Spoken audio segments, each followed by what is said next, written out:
Why do some people never say sorry, even when they're clearly wrong? You've met them, the ones who dodge apologies, leaving you frustrated or hurt. Today, we're diving into the hidden psychology of people who never apologize and why it's so hard for them. This is about understanding their mindset and how it affects trust and relationships. Let's uncover what drives this behavior and how to navigate or change it. First, let's explore pride, a major reason some avoid apologies. Pride isn't just arrogance, it's a defense mechanism to protect self-image. Psychologists call this narcissistic fragility, where admitting fault feels like a blow to identity. A 2018 study in the Journal of Personality found that high pride correlates with low apology rates. For proud individuals, saying sorry feels like losing status or admitting weakness. They might justify their actions or deflect blame to preserve their ego. Think of a coworker who never owns a mistake, insisting it's someone else's fault. Their pride isn't just stubbornness, it's a shield against feeling less than. Now, let's move to insecurity, a sneakier barrier to apologizing. Insecure people fear that saying sorry will expose their flaws or invite judgment. This ties to self-concept clarity, or how well you know and accept yourself. A 2019 study in self and identity showed that low self-concept clarity makes apologies harder. Insecure individuals worry a no apology will confirm their worst fears, like being incompetent or unlovable. Instead of saying sorry, they might double down, argue, or withdraw.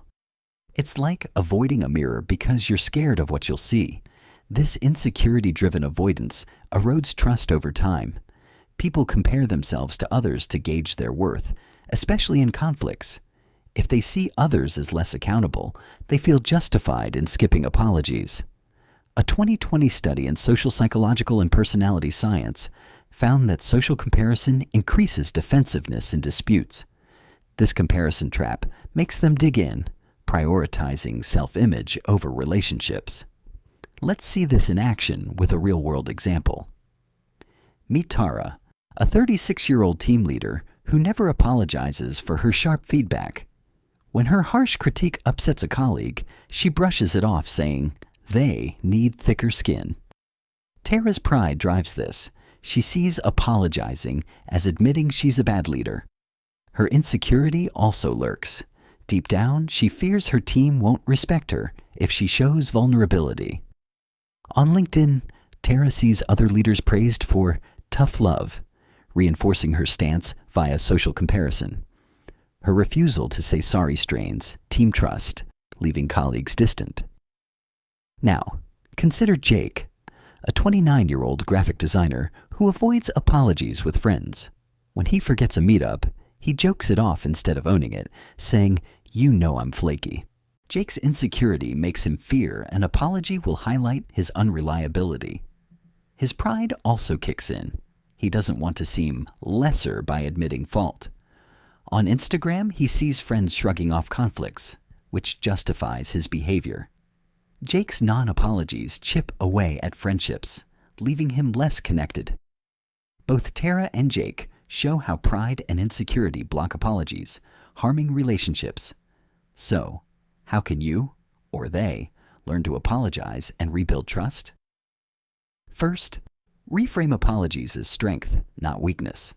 Saying sorry shows confidence and empathy, not defeat. A 2021 study in Journal of Applied Psychology found that sincere apologies boost trust.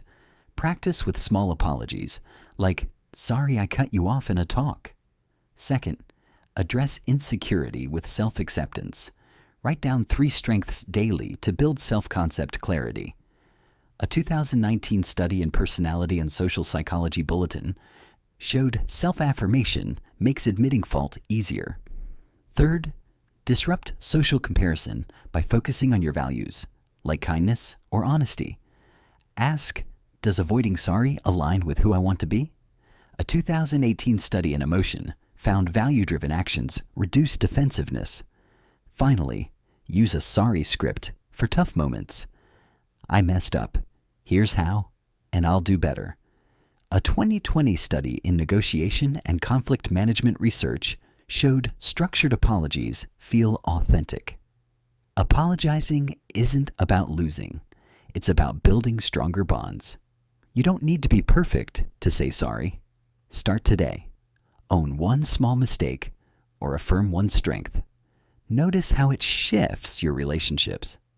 Pride and insecurity don't have to win. You can choose trust and connection. Let's dive deeper with another example to show how avoiding apologies plays out and how to embrace saying sorry. Meet Priya, a 30-year-old marketing manager who never apologizes for missing deadlines. When her team scrambles to cover her delays, she shifts blame, saying the client was unclear. Priya's pride drives this. She fears an apology would undermine her authority. Her insecurity also bubbles up. Admitting fault might confirm her worry that she's not cut out for leadership. This makes her think apologies are unnecessary, but her team grows resentful, eroding trust. Now, consider Mark, a 43-year-old freelance writer who avoids apologizing to clients. When he delivers a late project, he offers excuses like, "My schedule got crazy." Mark's insecurity makes him fear. An apology will highlight his disorganization. His pride also kicks in. He doesn't want to seem less competent than other freelancers. On LinkedIn, he sees peers shrugging off mistakes, which justifies his stance. His non-apologies strain professional ties, costing him repeat work. Both Priya and Mark show how pride and insecurity block apologies, damaging relationships. Ready to change this pattern? Start with empathy first, apologies to ease into accountability. Say, "I see how my actions affected you, and I'm sorry." A 2020 study in Journal of Social Psychology found that empathy-driven apologies rebuild trust faster. Next, tackle insecurity with core value reflection. List values like integrity or respect, and ask how apologizing aligns with them. A 2019 study in self and identity showed value alignment boosts confidence in admitting fault. Also, break social comparison by seeking feedback from trusted peers. Ask, how do you handle apologies, to learn from real examples, not curated posts. Finally, practice pre-apology prep. Before a tough talk, rehearse your sorry to feel in control. A 2018 study in communication research found preparation makes apologies feel less daunting. Saying sorry takes courage, but it's a bridge to stronger connections. Your brain may resist, but it can learn to see apologies as empowerment. Pick one step today. Offer a small apology, reflect on a value, or ask for feedback. Feel the shift as trust grows. You're not defined by mistakes. You're defined by how you own them.